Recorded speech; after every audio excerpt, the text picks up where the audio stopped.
que la police soit débordée d'appels au 911.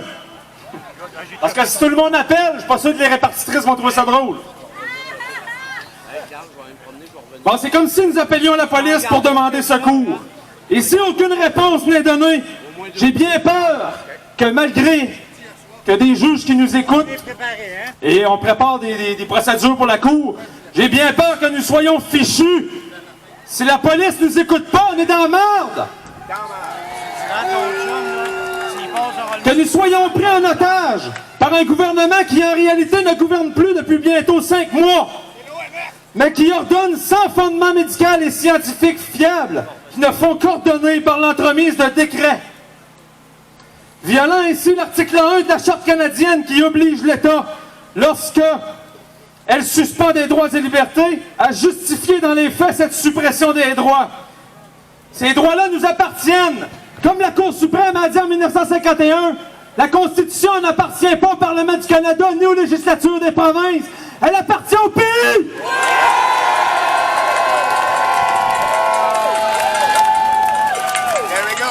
Et pour ce qui concerne les faits, tout à l'heure, on va voir notre bon ami Alexis Cossette va venir vous entretenir sur ces questions-là. Je veux encore aujourd'hui rappeler aux policiers, et particulièrement à leurs chefs, qu'ils sont au service de la population générale et qu'ils ont, en vertu de la loi sur la police, chapitre P13.1, annexe A, juré allégeance à l'autorité constituée. Et cette autorité constituée-là, normalement, elle devrait être constituée en vertu de la Constitution, celle de 1867. Et non, ils n'ont pas juré allégeance au docteur Arruda et à François Legault seulement.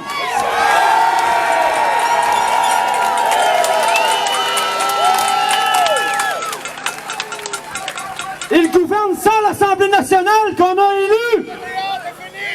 Même si l'Assemblée nationale, j'ai des reproches juridiques à lui faire, n'empêche qu'on s'est quand même déplacé pour aller voter pour eux autres. Et là, on les voit pas. L'opposition, on la voit pas. Les députés, à l'opposition, même si vous êtes minoritaire, réveillez-vous!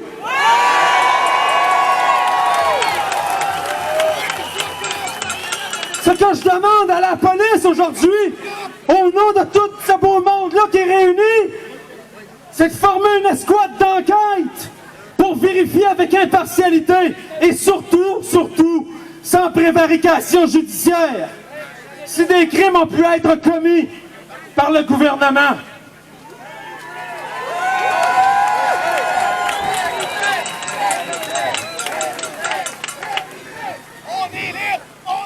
On ne demande pas l'anarchie, juste une enquête fiable.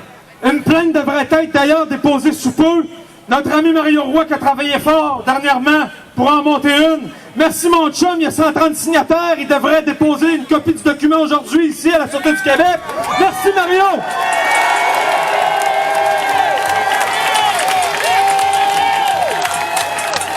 J'espère que la Sûreté du Québec ne fera pas la même chose qu'ils m'ont fait en 2012 quand j'ai déposé une plainte contre certains juges. Ils n'avaient pas fait enquête. Ils m'ont répondu simplement qu'il n'y avait pas eu de crime. Ils n'ont jamais enquêté, ils n'ont jamais demandé la preuve, ils n'ont rien fait. J'espère que cette fois-ci, avec tout le monde qui va insister aujourd'hui, vous allez faire de quoi? Parce que cette fois-là, mes chers amis policiers, je ne suis pas seul. Et maintenant, de mon côté, et selon l'avis de plusieurs juristes, je crois fermement qu'il y a eu nuisance publique depuis un bon moment, au sens de l'article 180.2b du Code criminel canadien, pour les raisons suivantes. Il y aurait eu une suppression volontaire de la législature de la province. Un nouveau ou des nouveaux corps législatifs auraient été créés. Tassez-vous, l'ambulance veut passer, venez-vous-en vers le terrain ou vers le bâtiment à l'autre bord de la rue, laissez place à l'ambulance, s'il vous plaît. Et du côté, de mon côté gauche à moi.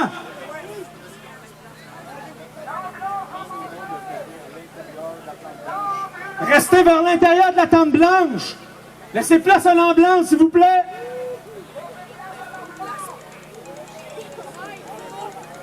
OK? Il semble que ce soit correct.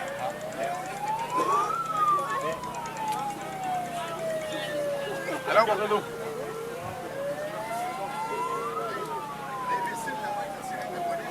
Hey, je suis très en avant du stage. Très en avant, en dedans. C'est correct? Viens voir là. Parfait, on continue. Alors, j'ai vu qu'il y avait beaucoup de policiers sur place. Très heureux qu'ils m'entendent. Donc, je reprends. Il y aurait eu une suppression volontaire de la législature de la province. Un nouveau ou des nouveaux corps législatifs auraient été créés en violation de l'article 92 de la loi constitutionnelle 1867. Vous savez, la Cour a dit que le respect de l'article 92 faisait partie des protections auxquelles le peuple pouvait prétendre. Et cette disposition-là a très clairement été violée. Le juge Jean-Guy Boilard, d'ailleurs, nous avait donné raison sur des notes sténographiques. Mais il a refusé de dire oui dans le jugement. Donc, je vais vous expliquer pourquoi cet article 92-là a été violé.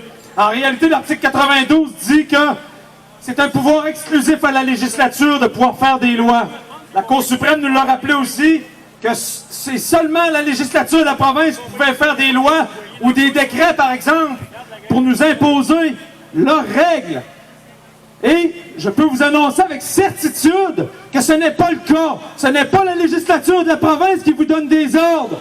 C'est le Parlement de Québec qui assume les pouvoirs de la législature et ça, c'est illégal! Je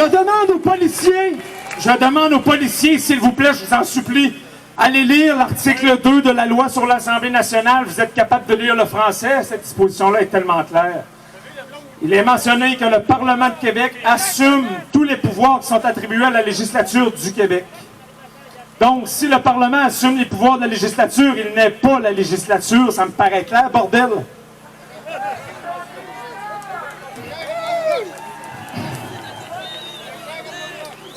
Je veux vous lire un extrait de commission parlementaire.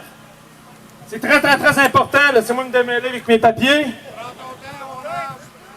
Bon, je vais vous donner...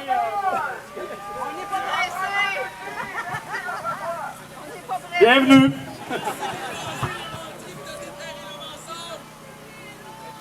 J'y arrive. Écoutez ça, chers policiers, ça c'est une preuve factuelle, vous ne pouvez pas passer à côté de ça. Je suis désolé, mais il n'y a pas un seul avocat au Québec qui va venir me dire que je suis un épais parce que je ne suis pas avocat.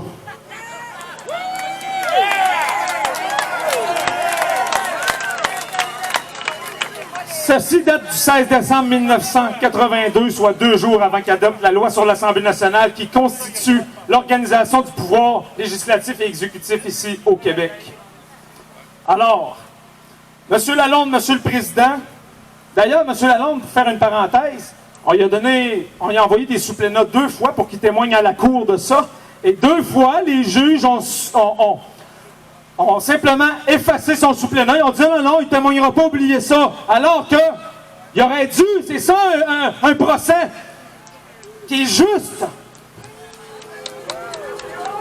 Donc, on voit que la corruption est aussi dans les tribunaux. Donc, j'y vais avec la lecture de cet extrait de commission parlementaire. Monsieur le Président, si vous m'accordez 30 secondes, vous savez que la loi sur la législature actuelle prévoit une Assemblée nationale de 110 députés. Seulement, alors, il y en a peut-être 22 qui siègent illégalement. Monsieur Gay dit 12, parce qu'il a fait une erreur verbale, Monsieur Lalonde, c'est pas grave.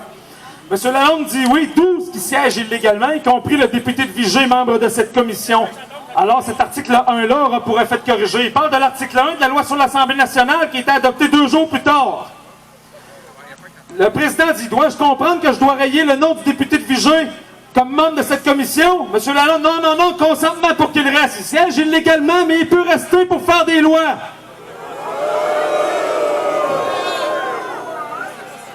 Donc, j'arrête là, je ne vais pas plus loin. Simplement pour vous dire que l'Assemblée nationale, comme c'est bien mentionné, lorsqu'elle a adopté la loi sur l'Assemblée nationale, quand ils ont voté sur son adoption, il siégeait illégalement, bordel!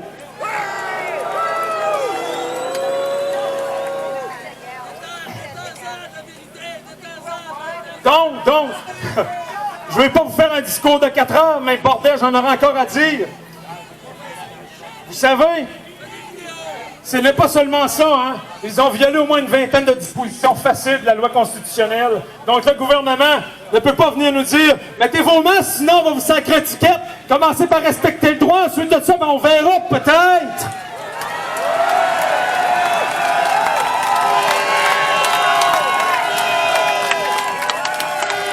vais reprendre mon cahier.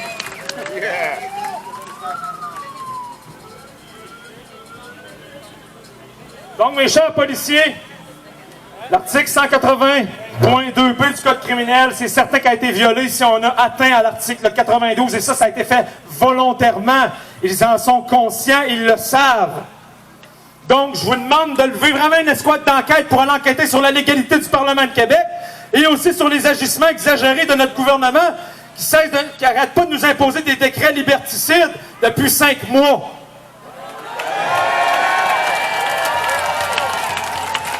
Chers policiers, mes chers amis, vous devez, par des moyens légaux qui sont à votre disposition, nous aider et aider vos familles. Parce que derrière vos uniformes se cachent des pères, des mères d'enfants que vous devez sauver comme j'essaie de sauver les miens.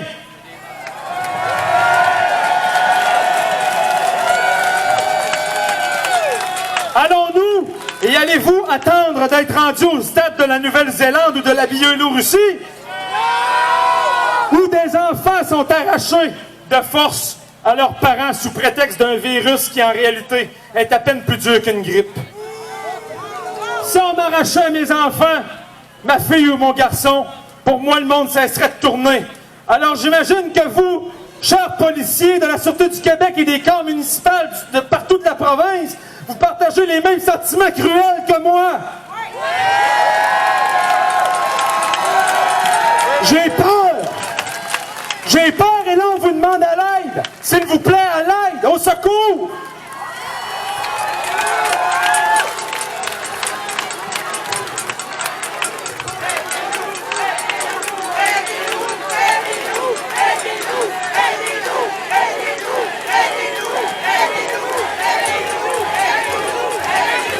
Aidez-nous! Aidez-nous! Aidez-nous!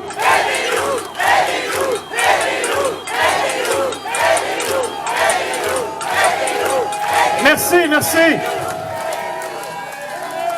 Maintenant, je veux dire aux policiers, si vous ne faites rien aujourd'hui, je peux vous affirmer hors de tout doute, je suis désolé d'être sévère avec vous, on vous aime, mais je dois vous dire la vérité.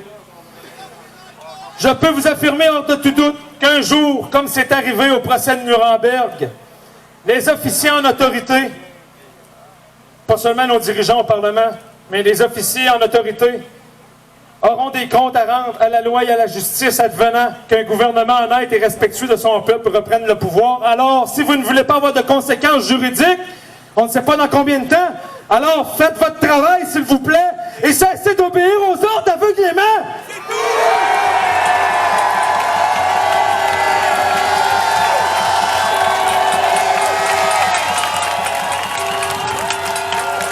Ce qui me pousse à vous rappeler votre code de déontologie.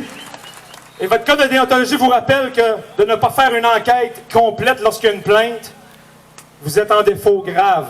Vous avez une responsabilité civile, chers amis. Alors, je vais vous lire une dernière chose. Je vais reprendre mes feuilles.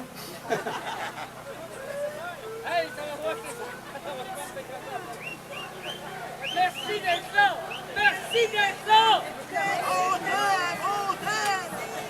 Alors, j'en ai parlé à Québec, j'en ai parlé au petit rassemblement qu'il y avait eu à Montréal. C'est Laurent Cossoyan, en réalité. Peut-être que quelques-uns s'en souviennent. Cette décision-là date de 2019.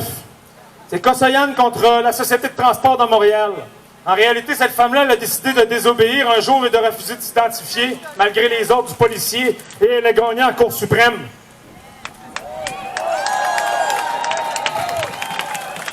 Les policiers, ce jugement-là, j'espère que vous l'avez déjà lu, vous auriez intérêt parce que c'est votre protection, mes chers amis, si advenant vous décidez de vous ranger du côté du peuple et d'arrêter d'obéir au docteur Arruda qui écoute l'OMS, qui n'a pas été élu du tout par nous.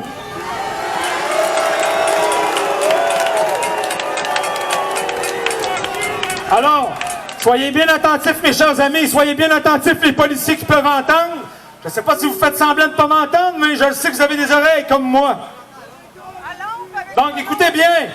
Le paragraphe 58 de la décision date de 2019. Là, je ne vous ramène pas des affaires toutes dépoussiérées. Les citoyens s'attendent avec raison à ce que le policier possède une connaissance et une compréhension adéquate des lois et règlements, qu'il est appelé à faire respecter ainsi que des limites de son autorité. Donc, le policier doit connaître la Constitution. Au moins la Constitution, je ne vous dis pas de connaître toutes les lois, mais au moins la Constitution, c'est elle qui régit votre autorité. Je doute fort que si je demande à un policier, dis-moi donc, c'est quoi l'article 80 de la loi constitutionnelle 1867 qui me dise, oh, je le sais, c'est quoi, je pense pas. Ça serait important que vous le sachiez.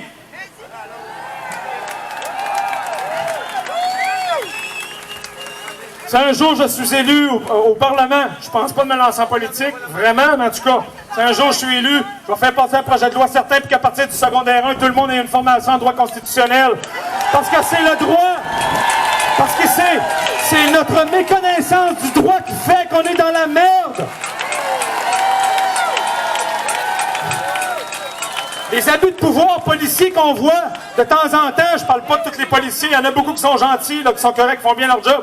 Mais les abus que les policiers font, ils se font sur le dos de l'ignorance du peuple.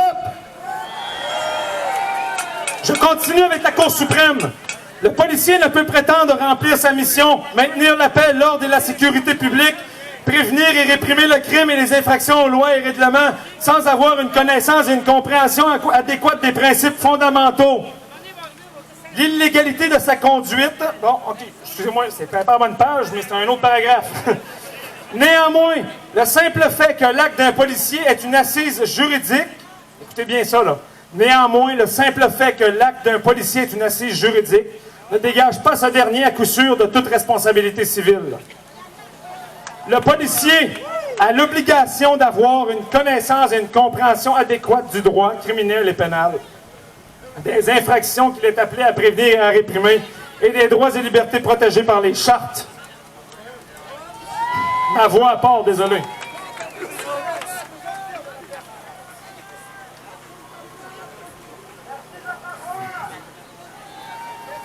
Le paragraphe 60. En tant que professionnel chargé de faire respecter la loi, le policier doit être en mesure de faire preuve de jugement quant aux droits applicables. Il ne peut s'en remettre aveuglément aux formations et aux instructions qui lui ont été données, ni suivre machinalement les politiques. Les politiques, virgule, directives et procédures internes ou les pratiques usuelles des policiers. Donc, même si on te dit d'aller sacrer une amende à quelqu'un qui n'a pas de masque, si tu sais que ça n'a pas de sens selon ta conscience et que tu sais qu'en réalité, les taux de mortalité ne sont pas ceux que le gouvernement tente de nous faire croire, ben, désobéis!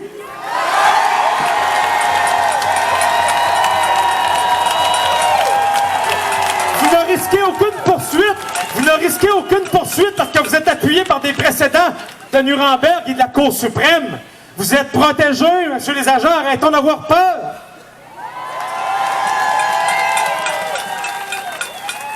De façon analogue, il est bien établi qu'un policier ne peut éviter d'engager sa responsabilité civile personnelle simplement en plaidant qu'il ne faisait qu'exécuter un ordre qu'il savait ou devait savoir illégal. Si les policiers avaient une certaine compréhension du droit constitutionnel et qui connaît, dans le fond, s'il saurait ce qui se trouve dans l'annexe de la loi constitutionnelle, ils verraient par exemple que l'article 71 de la loi constitutionnelle 1967 n'a pas été abrogé. Donc, il serait supposé avoir une législature de la province, encore au Québec, qui donne les ordres à la police.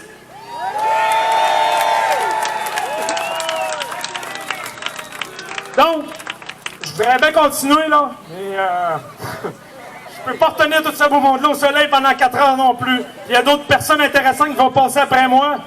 Alors, je veux dire aux policiers, vraiment, merci d'avoir écouté, si vous avez écouté. Puis, ayez pas peur, la Cour suprême vous protège.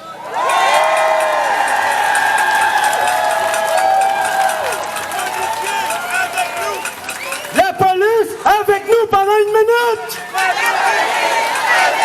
La police avec nous. La police avec nous. La police avec nous.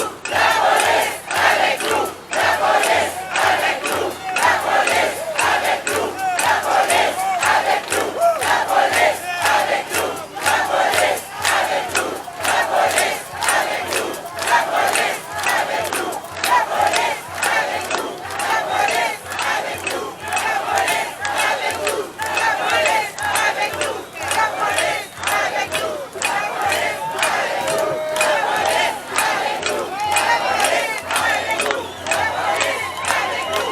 Merci Jean-François Dubois!